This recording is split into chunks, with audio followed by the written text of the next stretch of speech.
So we're from the IKP Center for Technology and Public Health. And for those of you who don't exactly know what we do, we're an action-based research organization trying to come up with a durable healthcare solution for rural India. And we run several rural micro-health centers through our operational arm, SughaVazhvu. And in this talk, we talk about how we plan to scale up SughaVazhvu to a managed care organization.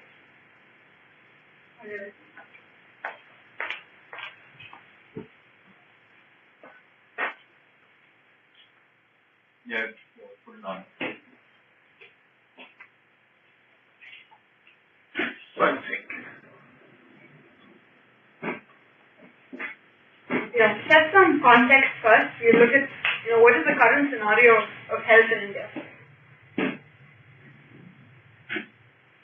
I think it's battery is not on. Yeah, so we're grappling with several challenges in healthcare currently. And, the least of it, first of all, we have inadequate infrastructure. Like, India's infrastructure hasn't been able to keep pace with India's economy. And we have, we see insufficient human resources in the sense that we don't have enough doctors willing to serve in rural areas, which results in a growing, unorganized, unqualified, unlicensed physician practice. Health inequity in the sense there's huge variation, interstate variation within India in health indicators, as well as access to these health facilities varies widely from state to state. So poor access, low quality, and add to that double burden of disease. So currently we see something that's called the epidemiological transition, in the sense that increasingly we find non-communicable and lifestyle diseases to be huge disease burden as opposed to infectious diseases, malnutrition earlier. And so India currently is grappling with this double burden of disease. So if you see the disease burden measured in terms of values, disease adjusted life years, we have something like 44% is due to chronic conditions, and we have 42% of values due to infectious diseases, maternal death, malnutrition, etc. So what is the health financing scene in India right now? About 4.6% of GDP is what is spent on health expenditure on GDP. Now, if you contrast this with a country like United States, for example, their equivalent figure is about 16%. And other countries which are around 4% are Sri Lanka, China, Thailand. They all have about 4% health expenditure as a percentage of GDP. Now, out of the 4.5% of GDP, only 1% is public spending. So the average per capita expenditure in India is about $50 per person, and out of this, 40 is private funding paid out of pocket, and only $10 which comes from the government. So high out-of-pocket payments, and we see a lot of high impoverishment risk in a sense that poverty is exacerbated by high out-of-pocket payments, which is about it's more than 3/4 of spending it up to out-of-pocket. So recently there have been an increase in publicly financed health insurance schemes. So in 2008. There was the RSVY, and you have various state-sponsored schemes, the Yashaswini, the Arogyashri, Tamil Nadu government, currently the Chief Minister's scheme, and previously the Kalaignar Kappy system. Quickly, talking about the key features of these schemes, they're essentially public-private partnerships. You have public hospitals as well as private medical facilities contracted. You have PPAs, you have state nodal agencies which look after the quality and manage claims and process. The premium subsidy is 100% borne by the government. It's jointly borne by the central as well as state governments. All these schemes are targeted towards below poverty line people, and the coverage is it's secondary and tertiary coverage for hospitalization. And a key factor that you see here is the use of technology. It's such an integral part of the whole process. You have biometrics, and at every stage there are checks for quality and checks for fraud. So a strong technology backbone is what characterizes these schemes, and of course, the big merit in the scheme obviously is that people who weren't having any access to secondary and tertiary care are now able to access. And technology has resulted in strengthened processes and better management, something that you wouldn't have necessarily expected from the public sector. And cost containment through the use of diagnosis-related groups. So this is something like,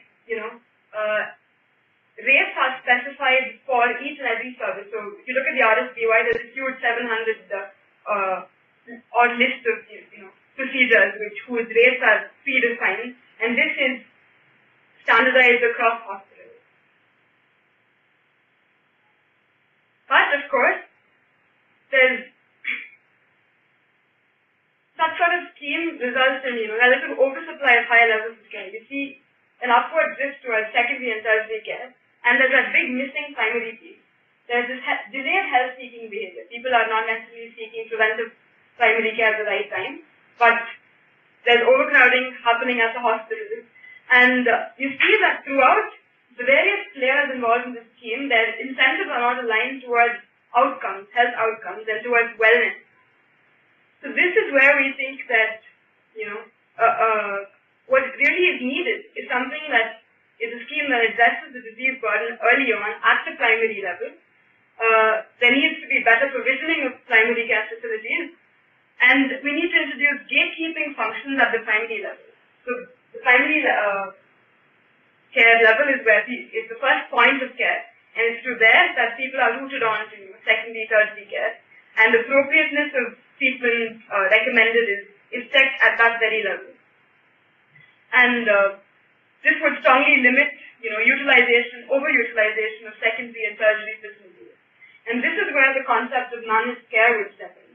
And so we talked to you about the ICTPH health design system and how we see managed care to fit into it. So essentially, we believe that innovation needs to be done along, two dimensions. One, the provisioning of primary care itself, and then integration of healthcare across, secondary, tertiary levels. So there are 4 dimensions along which our health system is designed: is infrastructure, intervention, human resources, and financing. Now let's look at the current setup one by one. Infrastructure. Now we have a rural micro health center for every 10,000 population. Now this is it has strong technology backbone to it. Health management information systems are used. It has internet facilities. It's provisioned with infrastructure to treat vision conditions, dental, and also cervical cancer screening. We provision drugs and diagnostics at the RMHC, Rural Micro Health Center. So we have diagnostic facilities both along hematological and biochemical parameters, and we have our own in-house pharmacy which dispenses drugs. And as I said, the HMI is such an integral part of our whole model. Every interaction with the patient is recorded, and it's in a very protocolized format. And also, we have high fidelity data collection methods. So for example, when I showed you the Rural Micro Health Center, the exact procedure to go about establishing it would be like, we'd identify a contiguous area of 10,000 people catchment, and then we'd go about enrolling the population, getting their demographic details, which would give them unique identification, which on our HMI. So every visit henceforth would be captured on the HMI. And interventions. When we speak of interventions, we mean curative care as well as preventive promotive care. So curative care at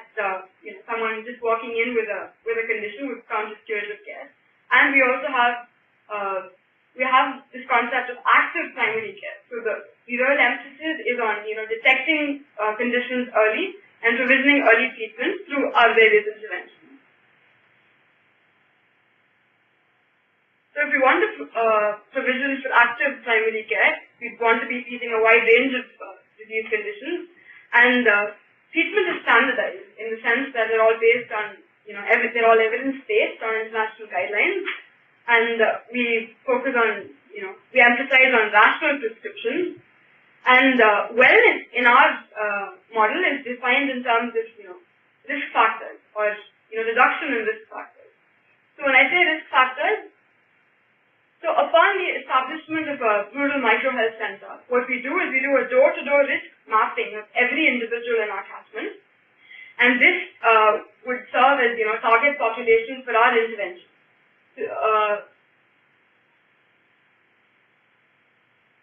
These are our interventions, and we have cardiovascular disease interventions, infant anemia, women's health, which currently comprises of cervical cancer screening. We provision for refractive error correction, cataract detection at our clinics. And we also have dental and oral health. Now, human resources. It's a huge challenge to get practitioners of modern medicine to come to rural areas. So an innovation that we've done is, given the abundance of, Ayurveda, Siddha, and Unani practitioners, and given that they are licensed, we have a retraining program at our, at SughaVazhvu, where they undergo complete training on, prescribing on allopathic training. So you have a certain set of conditions which are protocolized, and they're taught on that. In addition, so it's a very structured environment in which the doctors function. Every interaction, every detail is entered into the HMIS. Real-time audit on the real-time entries. And in addition to a physician, we have a health extension worker staffing the clinic. Now, she is someone from the local area who is essentially assisting the physician, and also it's the whole concept of task shifting. So you find that she's trained on, checking for vision. She does cervical cancer screenings, and she is the first person of contact in the clinic for the patient. So she's involved in a comprehensive screening before the patient actually visits the doctor. Now we come to financing, and this is where, managed care is like one of the last missing pieces in this whole ICTPH health systems design. So Ankit will talk to you about the concept of managed care. Right. Okay, thanks, Swetha. So what I'll do is, before we move into the managed care, I'll just take about a couple of minutes. I'll just move to the board. I'll draw the basic health architecture, and a few things that we think, that Swetha pointed out were flaws in the present publicly funded health insurance scheme. Let us look at those 2-3 key factors first, and then I will try and build on to how managed care sort of a system and try and address those things at the core. So we did talk about the pyramid, right? The health pyramid. We did talk about that at the primary level you need primary healthcare services, which are right now which we see the very big gap that exists right now. There is primarily most of them are provided by the government through the public health centers that exist in the country right now. Then is essentially your basic hospitalization, secondary care services, and then is your tertiary care services.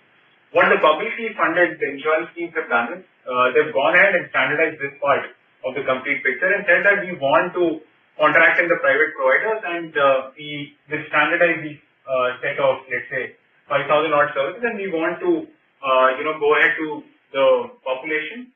We want to enroll them as a part of the secondary and tertiary health package, and we want to offer that to the community.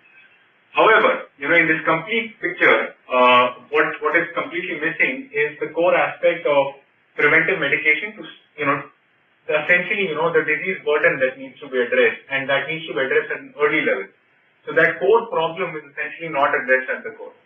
because you're creating an oversupply at the top where you standardize these set of services. However, not addressing this thing is not the answer to bringing down the healthcare costs overall. So that is the first aspect that is completely missing, where we think that a strong primary and preventive setup that we have through early detection of diseases and treatment of those diseases at a primary level is the answer to that. That's the first thing that we say. Second thing that we say is, in this entire fragmented system of different players having different incentives, of primary care having a different incentive, a secondary and tertiary care, they want the inflow of traffic to come to them. In this entire fragmented picture, the wellness as a focus is completely missed. So what we want to say is, can we build a managed care system where there is an organization that takes up the onus, that we want to track the health outcomes, we want to bring down the overall cost, and we want to clearly, against these health outcomes defined or wellness outcomes defined, provision care to a particular population. That's where the concept of a managed care organization comes in, which is as primary care organization, because we've developed a methodology to provision primary and preventive care to a population. How do we scale up this primary care setup and transition into a managed care sort of an organization? So what I do is I'll talk about key premises of this managed care setup. Then we'll try and look at how do we try and extend our primary care services to higher levels of care and build a smooth system that we can take out to the end population. So if I quickly talk about managed care system in a very ground level, what we want to say is, as a primary care setup or as a managed care setup which we want to go to, we essentially want to take on to the take against the population. We want to take the onus of accountability of healthcare and wellness for that population, and I'm going to go ahead and charge the population a premium against it. So I tell them that I am going to define a health package, a comprehensive health package which covers the primary care as well as higher levels of care. I'm going to define this health package, and I'm going to take on the accountability that I'm going to provide these services to the end population. The second aspect, which is going to be a heart of this managed care organization, is going to be the feature of cost controlment.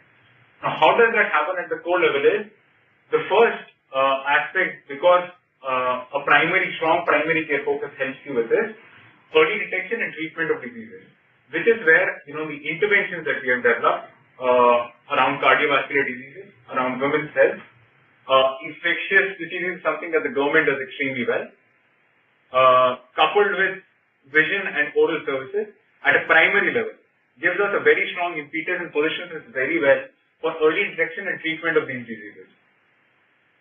So what happens, in a typical system is, in case these things are not dealt at a primary level, once you move these things to be treated at higher levels, the cost of hospitalization, the cost of specialized doctors, the cost of treating a disease in a later stage is extremely high. So if you can detect it at an early stage, it helps in the cost containment at the outset. The second thing that we want to say over here is, we want to, that is going to be heart of the system is going to be gatekeeping. So what we are going to say is, if you have a problem, you come to if you're contracted against a managed care organization, you go to a primary care or primary care setup first, which is going to be in your village. So you go to a doctor over there, you tell them, okay, I have this problem. That doctor takes a call whether you are suited to go to whether you are entitled or whether your health condition is suited for a hospitalization case or not. So in this entire gatekeeping system, what you're trying to see is, you can treat it there at the village level, you're going to treat it over there. You're not going to escalate the complete thing. So which we think is, even if you look at RSVY, the approximate hospitalization rates are about, it varies from district to district, from state to state, however, the average rates are about 2.5%. Can we bring, and it is going to, take us some time to reach a state where we are able to bring down those 2.5% to, let's say, about 1% or even lesser than that. But the thing is can you demonstrate this over a longer period of time? A strong primary care and a managed care sort of a setup is going to lead you towards that. A gatekeeping system can lead you towards that. So that was the second key issue, key aspect of a managed care sort of an organization. The third, which I tried to touch upon when I tried to talk about the wellness and the health outcome parameters aspect, was essentially there should be clear incentive alignment for all the players in the party. All the healthcare providers that are coming together and provisioning this service, there should be clear alignment towards health outcomes. So for example, if we even go back to the HLE, the Health Level Expert Group, which has put together a report to the Planning Commission of India, they've clearly demarcated and said that a managed care sort of a setup, which is, so the role of that setup is clearly should be aligned towards clearly defined health outcomes. It can be vertical specific, for example, getting down the diseases that are escalated to a secondary level in terms of hypertensive patients who are going and who are having a bypass surgery, for example, getting them down to a extremely low level. So that is a clear-cut outcome that is defined. What we want to do, as I talk about, SughaVazhvu trying to take the role of a managed care organization, is to design this complete framework. So as I talked about one vertical, for example, hypertension, similarly across various vertical of healthcare, we want to clearly come up with these health outcomes, which can then serve as an example on, so we ourselves are not extremely clear what these health outcomes are going to be at this point in time, but through this pilot, we want to figure out these health outcomes which are ideally suited, for this sort of a setup. For the end customer, it's absolutely simple. You give us a premium of, let's say, about anywhere ranging between 1,000 to 1,500, which is going to be a cost calculation that we are going to do against the services. And against that, they're entitled for that clearly defined health package, that this is something that you are going to get. We are going to make sure that, your health and wellness is being taken care of. For the end customer, it's absolutely clear and simple. In terms of, if I really look at the levels of care, what we're talking about is first the RMSC, which is our curative care, which covers right from basic cold and fever to gastrointestinal diseases to osteoarthritis, etc. We have a clearly defined interventions which complement the government system in Tamil Nadu. However, it's a general framework where we are trying to build various interventions for different health verticals, and we have diagnostic capability. The first is this level of care where if a patient comes, we treat the patient over there. In case it requires specialist doctors, we'd go ahead and, specialist doctors, for example, a cardiologist, for example, an oncologist who has to have a selective look at, the patient and he requires that sort of attention. Then, first, when the patient comes to an RMSC, he refers it directly to so our entire setup is around SughaVazhvu, so all the villages that we operate in are around a radius of about 50 to 70 kilometers from SughaVazhvu. So we expect these set of doctors and specialist diagnostic services like CT scan, X-rays, etc. to sit out of SughaVazhvu, and only when such cases arise, they are first sent to these specialist doctors. In case there is a case of clear-cut hospitalization, through this gatekeeping channel, they've moved directly to secondary and tertiary care, which is provided by them. However, this is done in close coordination with each and every, at each level where there is no repetition of tests. In case there is follow-up medication that is required at a second, after a surgical procedure, for example, through a very clearly defined supply chain, it could go directly to the village, and that care could be provided at an RMSC level. So the idea is to bring down the overall, to look at the appropriateness of care and to bring down the overall cost. So our initial thoughts on how would the system get financed is essentially to try and look at the first two aspects, the RMSC level care and the specialist OPD care, let's say, and try and come with an internal pricing structure for that. And that is a component that is, let's say, comes to SughaVazhvu Healthcare. That is, we house the risk against it. We price it internally because we have a good idea about the type of diseases that we are looking at, our population, and primary level care cases, we can totally look at it and internally price it. Whereas secondary and tertiary care, we're going to go ahead with the insurance, we're going to try and partner with insurance companies like ICTPH or it could be United India, etc., and try and come up with a package that they have for secondary and tertiary care. A key role over here is typically going to be of a third-party administrator who basically impanels the hospitals and manages the relationship with those hospitals. So those kind of operational issues will be aligned with them, and this entire health package design is going to be done in close coordination with them. But overall, the package is going to look, in somewhere like this. the key partnerships that we have, as a part of, going ahead and implementing this complete system. One is with IFMR Rural Finance, where we are co-developing the financing mechanism for the complete system, the complete health package. The third-party administrator that would help us in trying to finalize the package on secondary and tertiary care level, and would help us smoothening the claim the claim processes, etc., etc. The third critical partnership would be with KVFS, because we share the same geography. They would end up as our retailing and marketing partners. Also, they would help us in trying to make sure that there is no adverse selection that is happening. Adverse selection from a standpoint that it's not the case that primary care setup, which knows that there are high-risk patients, is directly pushing those patients only to try and select the select the insurance, secondary and tertiary care. There is a risk pooling that automatically happens because KVFS has a health homogeneous population. So those are the key kind of partnerships that we have. I'm not really sure if you can, is this visible from there? You'll have to read it. I'll have to read it. No, it gets bigger. No, I'm not really sure about the right combination. That's why I said that. So, in terms of the road ahead with this project, we are in the process of, developing this complete health package at this point in time. We are very strong in terms of primary care, and we have a very strong understanding towards on that side. However, we need quite a lot of homework and advice that we need on the secondary and tertiary level. We try and tap on to existing set of resources over there and internalize them as partnerships, as I mentioned earlier also. There is a wellness tracking. So this is going to be a very core part of the focus of the work over here. That how do we define those health outcomes and wellness outcomes very clearly, so that this as a framework could be used,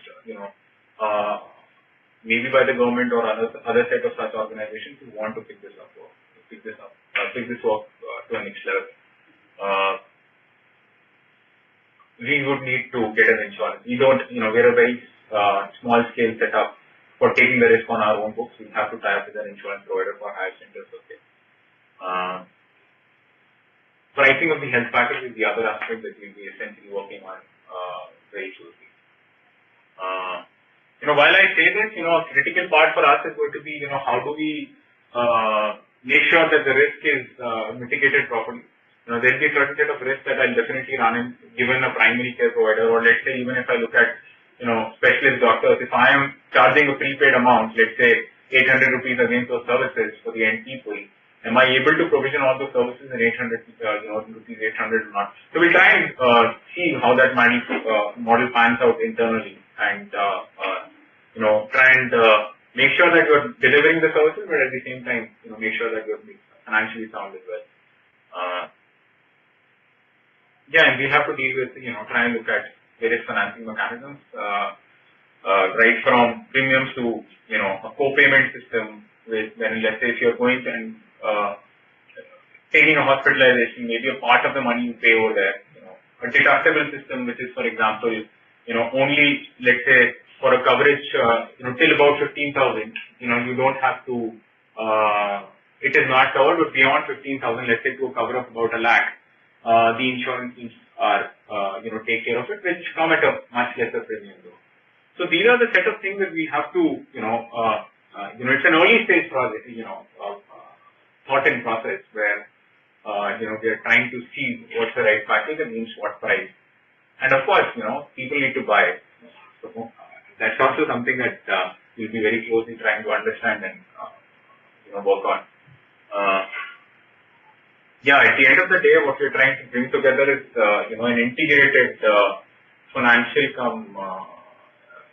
healthcare sort of a package that we give out to the government. And that's why that strong sort of a partnership and alignment with IFMR is extremely critical and for both of us. I've had enough of talking. So let's just open it up. I'm sure that there are a lot of open ends and enough number of things that might be on the table. So, questions? I think we did it quite quick. How much time did you have? Right. So, question.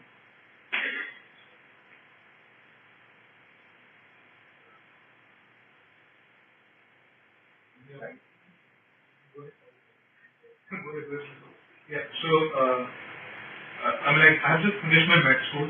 Yeah. Yeah, so, I mean, like, first of all, it was a really cool, crazy presentation. It's a nice thing. I mean, like, I like the way, move the tree and all.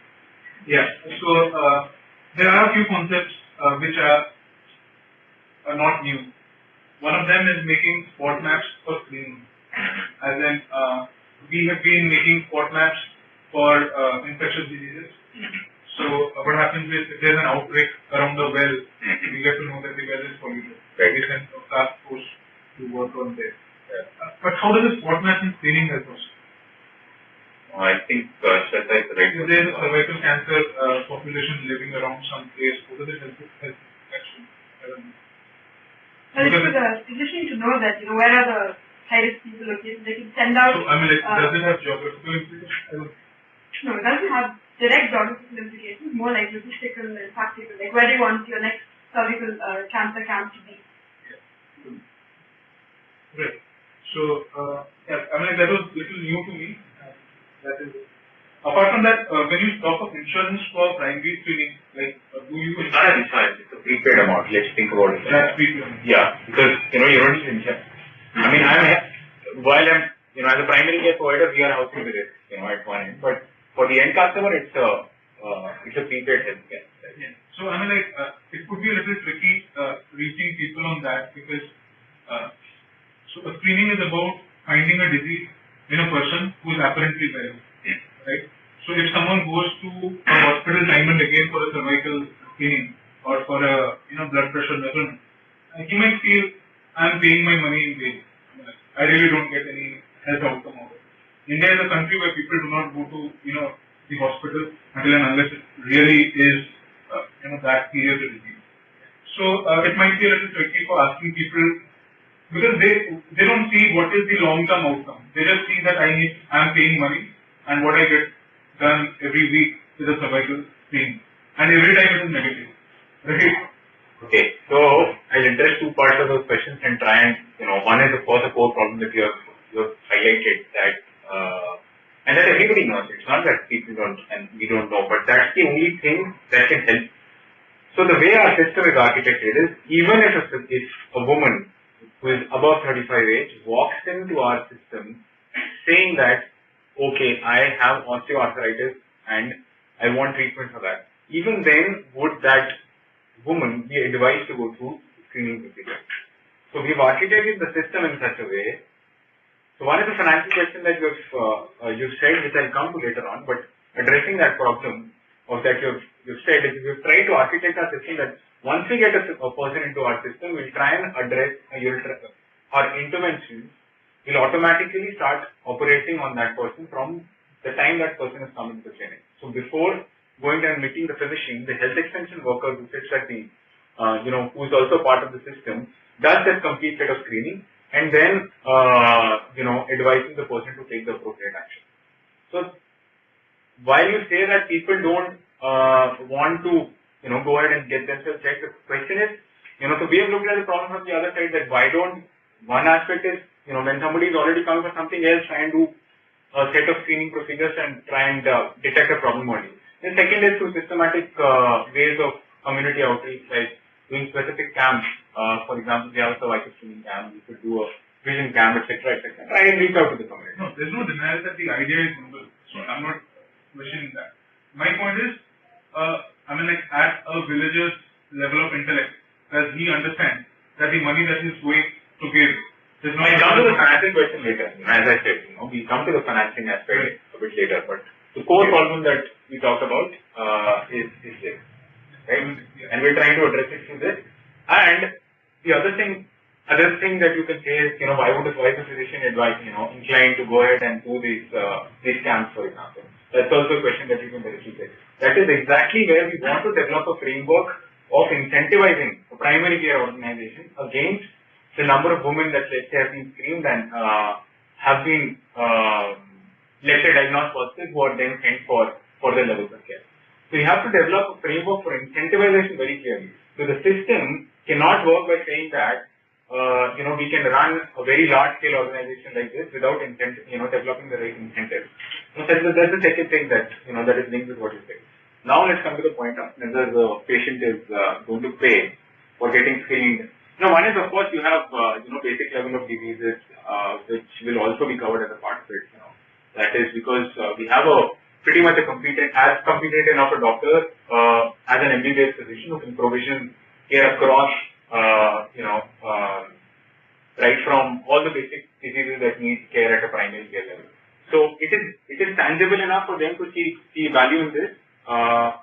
We will have to couple this along with educative component on the other aspects of, chronic diseases, etc., that they also are of extreme value to you. So, a sale for a product to us is going to be quite intensive, which I understand and think. The point is you are on the right lines as if health outcome is something which we'll be able to sell, right? But we sell it to the government or to the implementing agency. At present, I do not know who other than government is an outright implementing agency. So yeah, so if you really drop in a very round level, we at the end we're doing a free market thing where we're going and selling our services. Ideally, we are developing a model for, let's say, the government of Tamil Nadu. Let's say take up this sort of a model. Ideally, system that's the way. But given that even though we are a non-profit, though still we have to my question is it's not a question at all. I mean, it's a true fact. It's a problem. It's a problem. So definitely it is going to be a major challenge to actually tell this. Even the way we look at it, or in the sense in our team is that you'll be able to probably get 100 families in the first 6 months or the 7-8 months. And depending on how we manage these 100 families, we might be able to propagate this thought. But there is I was just thinking that there are two options. One is government buying it, or another implementing agency as generous as government buying it. I do not know who that. In that case, still you're saying that the premium will be paid by the government, and hence we will not have people to do the health-seeking behavior. Right. And in the second way, if we could generate as much value that the end user pays, then it's a hit. Yeah. Then how do we do that? End user, the point that I'm trying to make is the end user does not like paying for being screened. I think it's a hypothesis. It's a hypothesis. No, it is. It is a hypothesis. It's also not just screening. There are a lot of other services. Yeah. For example, even if it's not screening, primary healthcare means you're looking at a patient at a time when he is not that much ill to himself. Right? he perceives He perceives the perception of illness. Yeah. So, the same, you can extrapolate it. I mean, it's also the fact that suppose I buy this policy in some way, then it's the ease of mind for the fact that even if I was to previously follow it tomorrow, I know I can go to a doctor. And I can also go to the doctor for all the various frivolous reasons that I might have. Half a fever or whatever. But the marketing aspect. So the way we market it is also, it's a complex thing, Also, we were trying to develop a similar kind of a decision support system for a village health worker. We worked with the National Rural Finance for some time. We had, some learnings from the field. So I'm just trying to share them, do that loud thinking. So what we are talking of is not, these are trick questions, and they are really trick questions. You really need to exist in the field for long to... And whether how we're going to sell it is something that we're also going to learn from the community and trying to figure out how it's exactly going to happen. But whatever is happening is really great. So, the whole point is, how do we make the end user pay? And how do we generate that much value? So that's the question that we go about. But the one thing that we've learned in this, solving the geography is also this, which is very straight. If you provide good quality care, they value it. They are willing to go to Tanjavur, which is at a distance of 70 kilometers, and take care from there. To visit a cardiologist and just get their blood pressure checked and getting a BP medication. So how do you make this one-to-one correspondence? Do you transport them? No. I'm saying this is doing it on their own right now. They are doing it on their own right now. And just so imagine like this, going to Tanjavur, coming back, transportation cost works out to be 50 rupees. Plus the loss of wage, which is for a day, about 100 rupees, plus the 250 rupees consultation that they're doing. They're willing to spend 400 rupees. I am saying, give us, instead of these 400, I'm saying for the entire year, let's say give me 1200. I'll provision it for you. can we create that trust in the community is a question that we need to answer, and that is going to help us. And who are the, I mean, like, how do the doctors come into this umbrella? I mean, like, who are the doctors and how do they come in? Oh, so I think Aarti could take this question. So the doctors are given trained in traditional medicine, like Ayurveda. So they are the people who are in the rural clinic. Yeah. So they are hired by SughaVazhvu and provide training, and then they manage the disease. So, yeah, I mean, like, and then these specialist doctors who are in your system, like, who do you refer them to? Right now, it's not there. So we building this system. So we invest specialist doctors to be either managed by us or through the insurance payer that comes in, try and get them in tandem. So we expect these to be very less number of cases, something like anywhere between, let's say, 1 to 50% at maximum in a year. It is only very less cases, and so however, the overall cost per person is going to come out to be extremely low. Is what our assumption. Of course, our key assumption over there is that almost everybody there is able to get into the fold of managed care. I mean, if we have adverse selection where people who are more likely to fall ill choosing managed care rather than others, then obviously the percentage is higher. Yeah. That's the reason. So that's where our partnership is, Swati, we were discussing today also with an ICTPH that our partnership with KDF is extremely it's quintessential that because they ensure that they are catering to a homogeneous population, that they are marketing to a homogeneous population. That helps us a bit. I really like the work. I mean, to kind of vision the whole thing, the whole pyramid, and at each point, at each level, you intervene. Because that's the only way it's gonna stay. So if you get a chance, you could eyeball through the SLEG report. I mean, actually, Dr. Moore, who mentors our organization, is a very active member over there. And so the vision of the SLEG report is, so they envision this sort of a system being built up with the government. That they clearly say it's best that government comes and builds internal capacity to go ahead and do it. At the same time, they also say that there is a lot of scope for organizations from a managed care framework to come and sort of build. So there is a district in Andhra Pradesh which is called Kurnool, where I've seen people they pay for their blood pressure being measured that much. So they give you $15, they get their blood pressure measured, and they go out of the clinic. So it's not like people don't really do. No, that's our learning. It's like in our clinic, we don't operate free clinics. We charge 15 rupees and give medication at at MRP. And people pay. They provide. We've seen like even up to the order of 40 patients a day. In certain selections. It's not that people are not willing to pay. I think it's about quality care if you can provide them. And I know. And one of the hypotheses that we have is if we say that give me this certain amount of money for the year, and I'll take care of your healthcare. Can we sell that properly?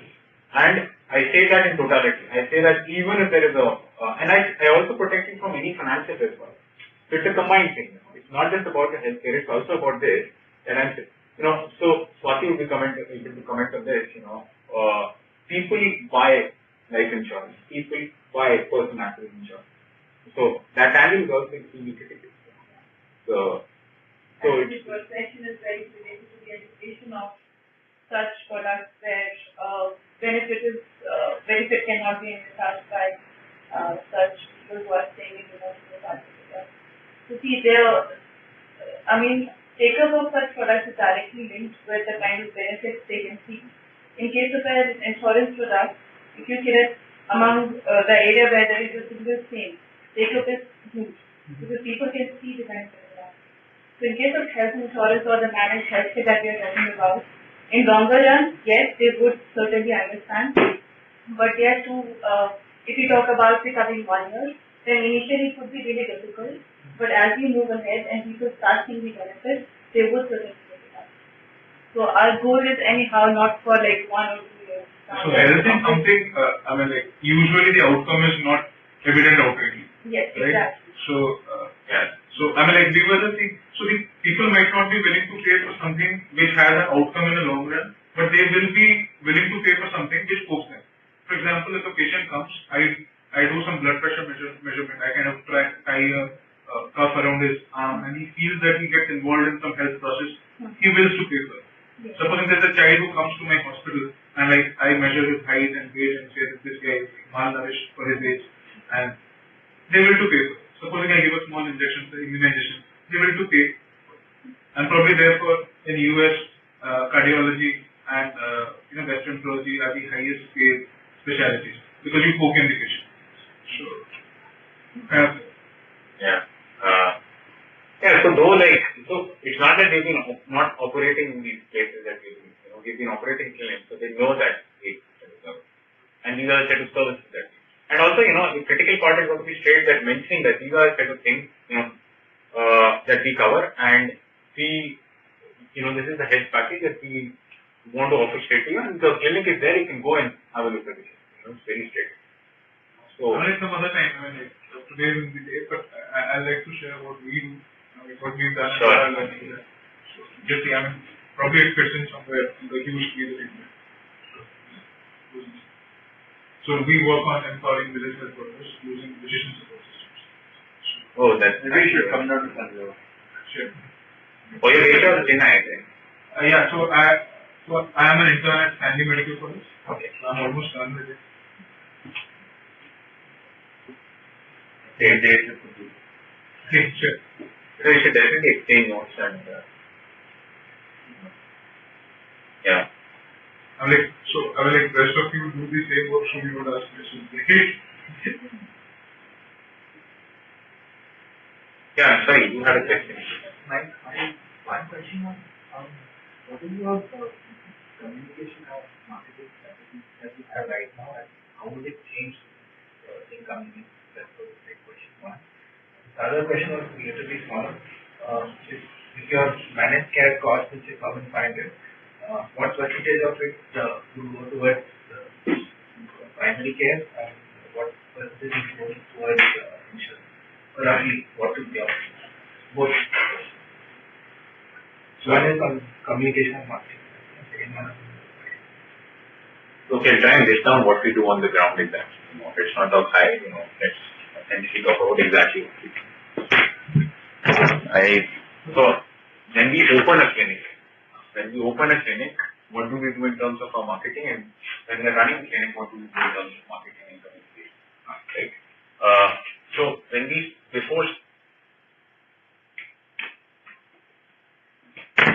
So before starting a clinic, we essentially do an inner exercise known as enrollment. We reach out to the population, we take down their details, their names, etc., and we geotag the household and give them an enrollment card. That's our first touch point to the community. We do a launch function, we gather everybody and we create a slight bit of a listing about that. These are the set of things that we are doing at our clinic. That's an introductory thing that we do before we launch. When the RMSC is running, so at that point in time, one is a visual display that we use. That is when any patient that comes to the clinic, there are wellness focused messages that are up on the wall, right? So in terms of a cardiovascular disease risk, these are the risk parameters that typically you have, which leads you to a risk, and these are the set of lifestyle disease, lifestyle changes that you should do for you to sort of be more at that makes you more unlike for the risk. So that's a visual communication that we have. Then we have across 4-5 verticals, 5-6 verticals which are there at the RMSC. The entire thing is focused around wellness. So this is the visual display that we have. Then let's come on to a strategy that we have around community engagement, which is we reach out to the community. One of the things that we've been doing right now is vertical specific camps. That is, for example, cervical screening. We do a camp. We call one of the days as the cervical screening camp. We gather the community. We try and get as many women as possible to the clinic and try and do those camps. And this is something that we try and evolve over a period of time. That doing further more specific camps and trying to get more community to come to us. However, this is also work that we are trying to evolve and see where we can go to. The second part of the question: how do we try and envision? How do we envision managed care to sort of change that? So we don't have an extreme clarity on that. Though definitely there is a lot of part of the marketing that needs to be done on that. I think part of it, we try and evolve with KGFS how it is to be exactly done. It is so as an organization, we don't really want to it would be an indirect wellness sort of a marketing again. It's the wellness in the center theme that we take care of you. And it will be focused towards your benefit. What channels we are going to use? So one of the very interesting learnings that we have from one of the organizations, Care Foundation, for example, is having a community-driven approach, having community health champions, having community health workers trying to go ahead and sell the product, who work in close collaboration with KGFS or us and try and do those sort of things. But those are again very infancy stage discussions that we have. Also, there is an exercise that we do along with enrollment, which is rapid risk assessment, where an agent appointed by us reaches the community, goes household to household, measures their blood pressure, takes down their women health history, and then in case they are deemed at risk, a voucher is immediately given that okay, come to the clinic. If there is a 50+ year somebody who's given a vision card that you should get 45, that there is a possibility that you might have better, come and get it. Or you might just need reading classes. That's why. Rapid. You see for the right now beyond that you start that.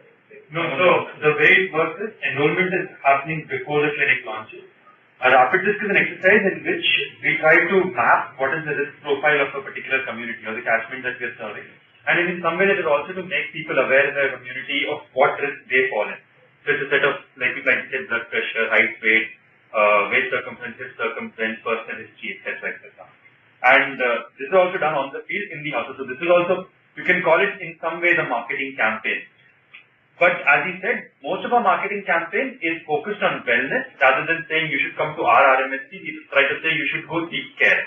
I think personally my feeling is when we have managed care, that would change a little bit. That would go towards more what we provide, and we would try to engage the audience as to what do they think is the value of the healthcare that they're, trying to access in terms of monetary aspects and stuff. I think that, and the other thing is when we have a product that we want to sell and which has strong monetary linkages, I think we'll be as an organization pushed towards marketing it a little more than we are right now. Yeah. So, one similar thing is like Castrol has these service centers.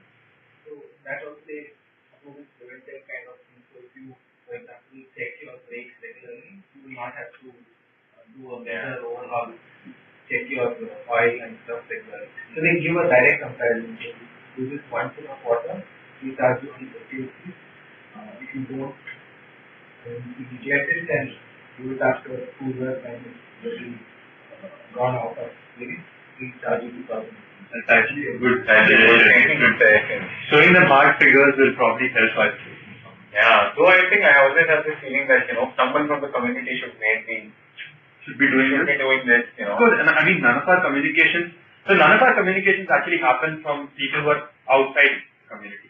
All the field agents that we employ, all of them are all people from the same villages. I mean, so I guess that's the same way. Yeah, in fact, Swati was also telling today, that KGFS also has, we were discussing yesterday that KGFS also has these, whenever they launch a new product, they have a meeting with the community. So all those set of things is something that we want. Yeah. Right. Definitely, marketing is, I won't say that we are very good. Yeah, we're evolving. We're evolving on that one. Second question that you talked about was the primary. We strongly feel that there is going to be a very high primary care component because even the rough numbers that we have, about 65 to 70% cost will come out to be the primary care cost. Now, because once we've enrolled a family and that guy is paid to us, we think that the majority of the cases could be dealt at our end at early stage. And our systems are tuned towards trying to detect things early and trying to put people on medication. How do we have these figures? This 60-70%. This has some backing, right? Yeah, there are rough set of backing. But I mean, further tuning needs to be done. No, that's okay. Yeah. I mean, it isn't our point of view, right? I mean, we need to evolve those numbers, but we need to figure it out. But we do think at the early stage, it will be, about a very strong percentage would be there, and the secondary and tertiary care numbers. So because, just to talk rough numbers, 2.5% is the RSVY utilization. If you just talk numbers, the average claim ratio is about 4,500. I'm assuming that, this is something that is going to increase because we won't have, the same purchasing power at an RSU I have. So I'm assuming, let's say, even if this goes to about 10K, for example, still, this complete thing, 2.5% of 10K works out to 250, right? Why is 2.5% of 10K? I mean, just doing rough math. Yeah, so 250, right? So, primary care we look at, anywhere between, so these are, per family numbers. So, primary care, if it works out to be, let's say, between 700 and 1000, which is something which is a rough calculation right now. It's not a perfect thing. Now, for tertiary care, the rough numbers are in Arogishni have been 0.1%, where claims are of the order of, 50,000. So, rough math would figure out to be anywhere between like about 70 to 100 for tertiary care, 250, around about that figure for secondary care, and much lower numbers, about 700 to 1000 for, much higher numbers for primary care. So we do think that this is going to be a very strong component. So, these are like just what? These are rupees. Per person, or for family? For family. For family. Yeah. So family managed care would be done in I think these are rough numbers, you need to, but just to give you an indication. 1,500 to 2,000. Yeah, 1,500 to 2,000. That's 4, 5, 6. We'd have to do a lot of, the relation. I'm not going to ask, but let me enroll myself. Sorry about it. Yeah, but these are the rough estimates. So we are quite far away from trying to boil down the number. So again, it's a very infancy stage project, It's going to take us at least a couple of months to figure out all these things. Marketing we'll only figure out once you're around this way, I'm sure. No, I was not looking for a very precise answer on. Yeah, but roughly this is where. This is getting recorded.